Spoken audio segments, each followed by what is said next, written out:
Tonight on Cronkite News, 2 county supervisors indicted on charges related to the November 2022 election in Arizona. Plus, bringing attention to Alzheimer's. The small border community looking to eliminate that stigma that comes with being diagnosed with Alzheimer's. And the Sun Devil football season ended last week, and big changes are already being made to their roster and coaching staff. Good evening and welcome to Cronkite News. I'm Alex DaCosta. And I'm Aaron Gonzalez. Thank you for joining us. Let's get into our top story today, as 2 county election officials were indicted today by a grand jury.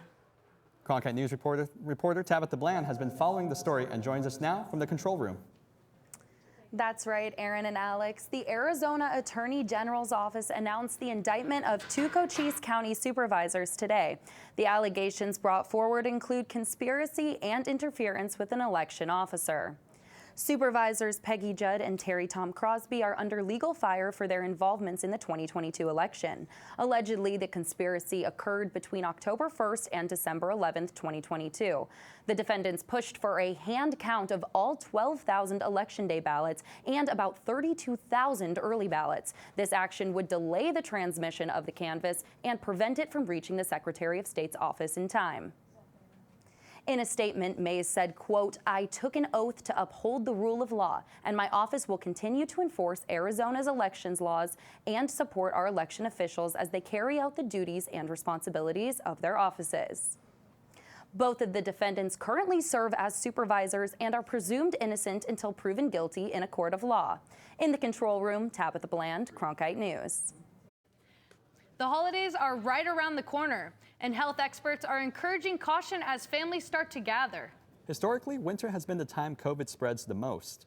Take a look at this data from the Arizona Department of Health Services. In the fall of 2020, between November and January, there were more than 521,000 cases during the peak. At the same time, in 2021, there were more than 770,000 cases.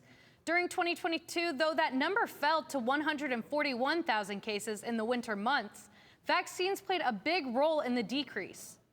Overall, this year, COVID is down. The Arizona Department of Health Services reported more than 142,000 cases this year. Those numbers are from the start of the year through the first half of November. That's a fraction of almost 1 million cases in the state in 2022. Alexandria Collin has the outlook from our Washington bureau. On the COVID front, there's good news. Infections are way down this fall. We are very well below the 3-year average at a 74% decrease as of the 3-year average. And there's bad news. Vaccinations are way down too. So few people are getting this new booster that is specifically targeting the new circulating strains of the Omicron virus. Nearly 4 years after the start of the COVID-19 pandemic, Arizona and the nation may finally be living in a new normal as coronavirus cases continue to fall. But experts fear that COVID fatigue may lead people to take it for granted. There's a bit of COVID fatigue out there, but I think the best medical advice that we can give people for their health is to go ahead and get fully vaccinated based on the current recommendations. Vaccines are not the only way you can prevent COVID and other illnesses from rising. Staying at home when you're sick to protect others, to protect people who are vulnerable, older Arizonans, as well as those who may have a condition. It's not just Arizona. The Centers for Disease Control and Prevention reported just over 1,000 COVID deaths in the first week of November, compared to nearly 25,000 deaths a week at the peak of the pandemic. In Washington, Alexandria Cullen, Cronkite News. While COVID numbers are down, experts warn that flu and RSV season are just around the corner. So they say staying up to date on those vaccines is crucial to keeping everyone healthy and safe through the season. Looking now to the East Valley, where the Mesa Unified School District voted unanimously to up security at its high schools with weapon and vape detectors. The pilot program for Mesa will be at Skyline High School. The goal is to eventually expand these precautions to all public high schools in the district. The detectors allow students to keep their possessions inside their bags and pockets, much like at the sports stadiums and other schools, like this one in Agua Fria District. The district's director of safety and security said a set of weapon detectors cost $20,000 and the vape detectors cost $1,600. This money will come out of the school's budget after Mesa voters did not adopt the $500 million bond measure for school safety funds. A new museum for Phoenix is in the works. The Arizona Jewish Historical Society has announced plans to build a Holocaust education center. The museum is planned to be on the intersection of Central Avenue and McDowell Road. These are renderings released in 2021. The Arizona Jewish Historical Society already has a campus on that land, and the museum will be an extension. This is the first permanent education center of its type here in Phoenix. The organization says this was all made possible thanks to the 2023 Phoenix General Obligation Bond, which passed earlier this month. $2 million from the bond will go to the museum's expansion. Now to a small community on the border of Texas that is bringing awareness to Alzheimer's, which disproportionately impacts their loved ones. Cronkite News reporter Adriana Gonzalez Chavez visits this community and shares with us their stories. Webb County ranks #1 for the most Alzheimer's cases in the state of Texas, along with El Paso County. Webb County is #9 in the nation overall for prevalence, and community members are left wondering why. As a caregiver, it's a very lonely process and a very hard process. It's something that I don't really wish on anyone. For over a decade, Patty Bruni has been a caregiver for her mother, who has Alzheimer's. When she first started caring for her mother, she struggled to find support. At the beginning, there were no resources, to be honest with you. And Bruni hasn't been the only one who has had a difficult time finding resources in Laredo, Texas, located in Webb County. A walk was held this past month to bring awareness to the health issue and provide support to families caring for a loved one with the disease. According to 2020 census data, more than 260,000 Hispanics live in Webb County, and almost 716,000 Hispanics live in El Paso County, and 15% of their entire population is impacted by the disease, reported the Chicago Health and Aging Project. The shortage of ability to help the people here was shocking. Joe Arcienega, member of the National Governing Board of the Alzheimer's Association, found support and good quality care hard to come by when his father was diagnosed. Arcienega says he is lucky to have the financial means to hire additional care, but it's a luxury he says many in Laredo cannot afford. They have to leave the home and they have somebody there. You can probably draw your own conclusions of what too many people in Laredo have had to do and the choices they've had to make with their loved ones. Leaving them alone, locking them in, things that are just kind of inconceivable, actually. Adriana Nunemaker, the executive director for the University of Texas System Education and Research Center at Laredo, partnered with the Biggs Institute to bring more research to her community. But they started to see a prevalence, and so long before the statistic came out, there was a call for action, and that action was, we've got to have a piece of Biggs here so that they could be taking care of our patients. Nunemaker also works in her community to host discussions, also referred to as platicas, that support local caregivers. It's always how to combat this disease and just, annihilate it completely. But in the meantime, until we can do that, it's about unity. It's about coming together as one community to be able to support one another. Nunemaker, Bruni, and Arcienega will continue to advocate for their community so no family feels alone. We need help here in Laredo and in communities like this, border communities, because there are people who are here who have no other options, no other choices. Other counties in the country that have a high number of cases of Alzheimer's are Miami-Dade County in Florida, Bronx County in New York. In the newsroom, Adriana Gonzalez Chavez, Cronkite News. Back to you. Thanks, Adriana. And up next, providing resources to those who are visually impaired. The nonprofit connecting the more than 200,000 visually impaired people in Arizona. The way this organization is helping them find their careers and live independently. I'm Jordy Fee Platt. Some possible rain in the forecast in the coming days. I'll have that and more when we come back on Cronkite News. And that's the way it is. Monday, September. Newscasting has changed a lot since the time of Walter Cronkite.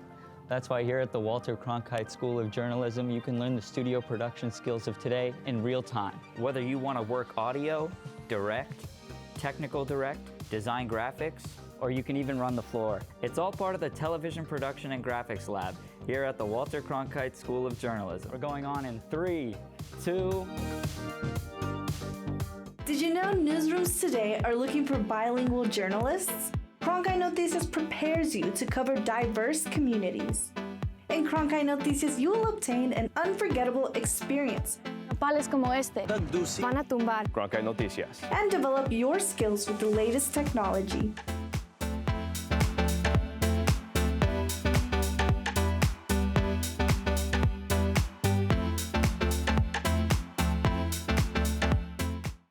Walter Cronkite School of Journalism and Mass Communication's Phoenix Sports Bureau provides students with hands-on learning experiences and opportunities in sports journalism. From covering local high schools, colleges, and the pros, students get the opportunity to go live from our Facebook shows covering local, collegiate, and pro sports in the Valley. From digital reporting, broadcast, social media, and producing, there's opportunities for all. For more, go to cronkitenews.azpbs.org.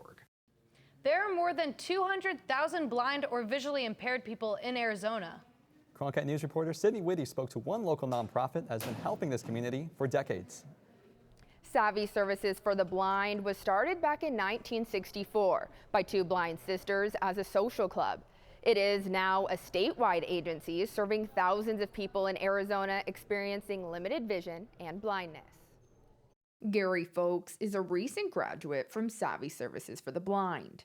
He progressively lost his vision and says not only does the program assist with techniques, but for some, it gives them their independence back. It gave me back a life. Before being here, I felt like people had to do everything for me, and I've learned to be independent and not afraid to try new things. Like I cook my own meals, I do my own laundry, clean my own bathrooms.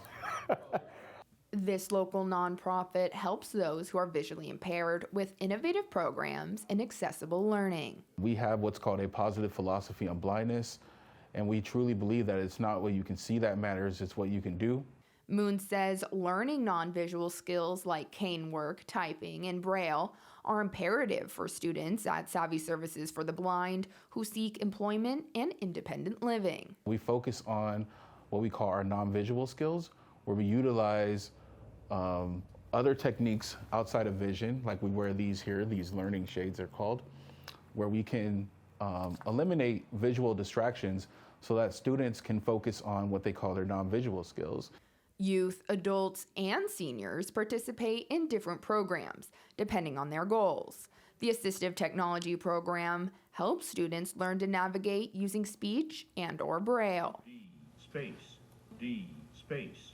This is what allows a blind person to be able to navigate a computer, to get around, doing everything that people who are sighted can do, but we're using what we call alternative techniques to access it. Good explains text-to-speech technology is one way students use software. I'm going to open Microsoft Word, and I do that by, a sighted person would use their mouse to click the start button. Search box edit. And it tells me search box edit, which tells me I'm in the start menu. I'm going to type Word. Word app. Press right to switch preview. And I'm going to press enter. Those students like Folks can still face challenges. He says Savvy has taught him to embrace his fears. Those fears that I may have are no different than a sighted person may have on something new. And that's the beauty of it. I think what said it best was, I had a great conversation with my brother, and he says, sometimes you have problems, but I never hear you once say it's because you're blind. Savvy's programs for all ages include job readiness, cooking, and philosophy classes. In the newsroom, Sydney Whitty, Cronkite News. Thank you, Sydney. Turning now to the economy, where U.S. economic growth surpassed expectations in the third quarter of the year. The impressive numbers come in contrast to elevated inflation and high borrowing costs throughout the year. The GDP rose at an annualized rate of 5.2% from July through September, according to the Commerce Department. After this robust quarter, the economy is expected to grow at a much slower rate in the final months of the year as pandemic savings dwindle and interest rates remain at a 22-year high. And a commercial jet powered exclusively on waste fat successfully crossed the Atlantic. This happened yesterday on a Virgin Atlantic flight from London to New York. This is only a showcase of the fuel. There were not many passengers aboard. Advocates say they hope this will motivate airlines to use more sustainable fuel. Right now, only 0.1% of fuel in the U.S. is sustainable. Well, let's turn to the weather. You may have noticed it's been cloudy outside. So does that mean we're in for some rain? Possibly, and maybe some November rain heading our way. Jordy Feeflat joins us, tracking some storms ahead. Jordy, what do you have for us over there at the Weather Center? Yeah, it's obviously been cooling down recently here in the valley, and it will continue to do so as we take a look at our evening planner for tonight. Temperatures dipping into the 60s, 62 at 10 p.m. You're going to need a jacket from here on out as we head towards December and eventually into the new year. It is very cool during the evening at this point. As we take a look at the low temperatures, frigid up there in Flagstaff, 27 degrees is the low, Grand Canyon 25 degrees.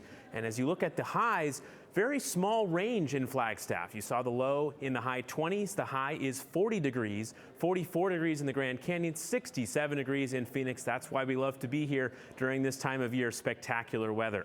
As we look at the futurecast for the western part of the United States, you'll see that rainstorm run through California and into Arizona. Potential rain on Thursday morning and Friday morning. We've seen rain in the forecast the last couple weeks, and it's not transpired, so hoping that that's different this time around. As we look at the 8-day forecast, you see that 20% chance on Friday, 63 degrees is the high, 52 the low, and a 10% chance on Saturday as well. And then look at those temperatures cooling down. 46 degrees is the low on Monday, 44 on Sunday. It will be really cold in the mornings. You're going to need a jacket from here on out, as I mentioned, and it's definitely the time of year that you want to be in Arizona. For the last time from the Cronkite Weather Center, I'm Jordy Fee-Platt. Thanks, Jordy, for that weather report.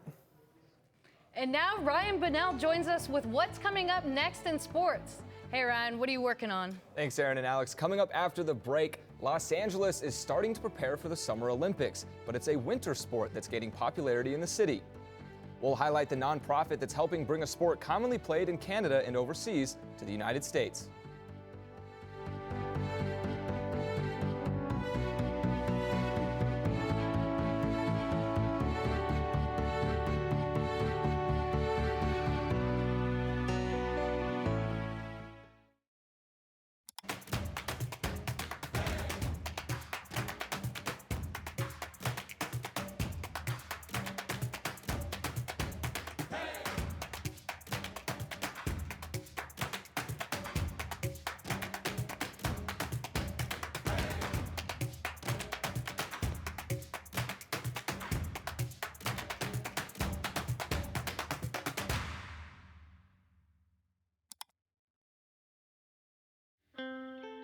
As journalists at Cronkite News, we report on stories that matter to you by focusing on the local impact. We dig deeper and work tirelessly to keep you informed. Live in Wickerburg. Live in Los Angeles. In Cleveland. In Washington. In Louisville. From Jerusalem. Live in Philadelphia. From around the world to right here in Phoenix. At Cronkite News, we report the facts and stick to the truth.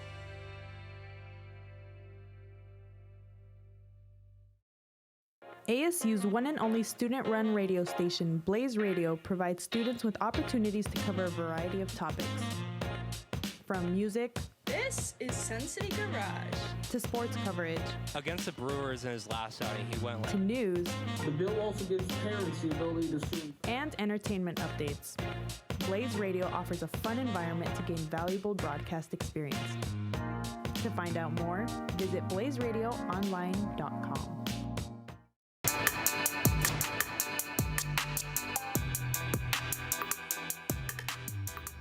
Good evening and welcome to the Cronkite Sports Report. I'm Ryan Bunnell. Our top story, the fallout begins for ASU football after a rough 3-9 season under first-year head coach Kenny Dillingham. One of his best players, tight end Jalen Conyers, announced he's hitting the transfer portal. Conyers isn't the only departure, as the Sun Devils are parting ways with offensive coordinator Beau Baldwin. The handwriting was on the wall for Baldwin after Dillingham took over play-calling duties halfway through the season. And they experimented a lot with their offense. The Sun Devils tallied more than 322 yards per game, 17 points per game, and only 25 total touchdowns. They also converted just over 30% of their third down attempts, which is one of the worst efficiency marks among FBS programs. Something not many teams can say in 2023, 4 different players started at quarterback, and 2 other players, including Conyers, took snaps for the Sun Devils this season. Meanwhile, Arizona is officially ranked 15th in the college football playoff rankings. The CFP rankings were released last night, and Georgia, Michigan, Washington, and Florida State occupy the top 4 spots, and all 4 teams are undefeated. The final rankings by the committee will take place this Sunday, and the top 4 teams will earn spots in the playoffs. On Tuesday, the Pac-12 announced its 2023 women's volleyball postseason honors, and the Sun Devils certainly came in for the kill. In addition to J.J. Van Niel being named Pac-12 Coach of the Year, senior Marta Levinska was named to the All-Pac-12 team, the first player from ASU to capture this feat since 2021. Levinska has been critical to the offense and is top 10 in the nation in both kills and points. With 4 additional players given an honorable mention, this was the most postseason conference honors given to the squad in program history. All the hard work we put in preseason and just playing against these really good teams, these really good players in the pack, it just really made me into a lot better, smarter, more shottier player. I have way more shot selection than I had before. Our team put in so much work, and obviously without them, I wouldn't have received this title. So, yeah, it's just good. A good feeling that all the hard work paid off. The Coyotes opened a 5-game homestand last night at Mullet Arena in winning fashion, beating the Tampa Bay Lightning 3-1. It's the team's second straight win, backed by another strong performance from goalie Connor Ingram. After shutting down the reigning Stanley Cup champion Golden Knights on Saturday, Ingram stopped 34 shots on goal against the Lightning last night. He also picked up an assist on a goal to Travis Boyd, while Michael Carcone tallied 2. The key for the Yotes netminder, however, is simple. Slow the game down and make it look as boring as possible. If a person who didn't know hockey watched me from the stands, I probably don't look like I have a pulse out there some of the time. So, yeah, when I feel good, the game slows down and it looks boring, so I'll take it. Vanilla, as they used to say. Now, a sport you might be surprised to see play in a warm climate. Curling. The shuffleboard-like sport on ice is gaining popularity on the West Coast. Michaela Nagel from our Los Angeles bureau has more on the popular international sport. Hollywood Curling is a volunteer-run nonprofit organization that started in 2007. The club is made up of passionate athletes who want to bring exposure to the community here in Los Angeles. It also is a very community-centered kind of sport, and I think that's true everywhere you play. You can go up to Canada, you can go to Sweden or whatever, and I think people will accept you just because you're a curler. Members of Hollywood Curling have participated in many events and competitions in and outside the U.S. The fun-loving group is dedicated to advancing and strengthening the curling community while also knowing an important aspect of any sport. Yeah, this is about good sportsmanship and fun. You know, at the end of the day, if you're not laughing, you're not doing it right. Practices are held at the Pasadena Ice Skating Center, where the league meets up at least once a week. They also offer classes to beginners who are interested in learning the challenging Olympic sport. It is a little bit of a steep learning curve at first, but then once you get that down once or twice, you come back, you can join a league, start playing, and you'll be totally fine. The Hollywood Curling Club runs for 8 weeks during the winter while still practicing throughout the year to master the sport. Their hope is to make the sport more accessible by growing it, one curler at a time. In Los Angeles, California, Michaela Nagel, Cronkite News. That's it for your Cronkite Sports Report, and for the last time in front of this logo, I'm Ryan Bunnell. Aaron and Alex, back to you. Thank you, Ryan. Each year, with the holiday season fast approaching, some streaming companies give out a gift that isn't necessarily wrapped. Nice one, Alex. But yes, coming up next, we'll tell you what artists and songs top the worldwide charts in this year's Spotify Wrapped.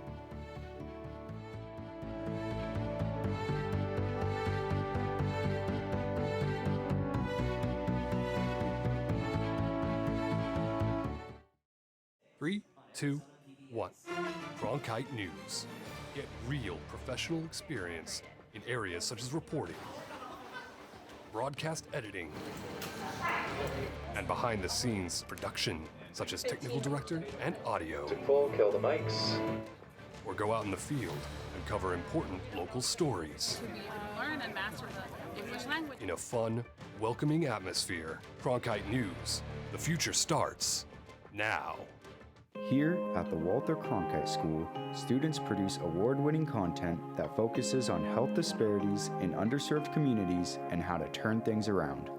In Cronkite News and Cronkite Noticias, students cover stories that affect people of color, the LGBTQ+ community, people with disabilities, and others across the Southwest. We highlight big problems that are often overlooked in communities that are underserved. Those stories not only inform and educate people about the challenges, but we work hard to highlight potential solutions. In the Cronkite Agency, students work to connect with community members through social media campaigns in English and Spanish. Being a Hispanic myself, it's nice to be able to give back to my own community.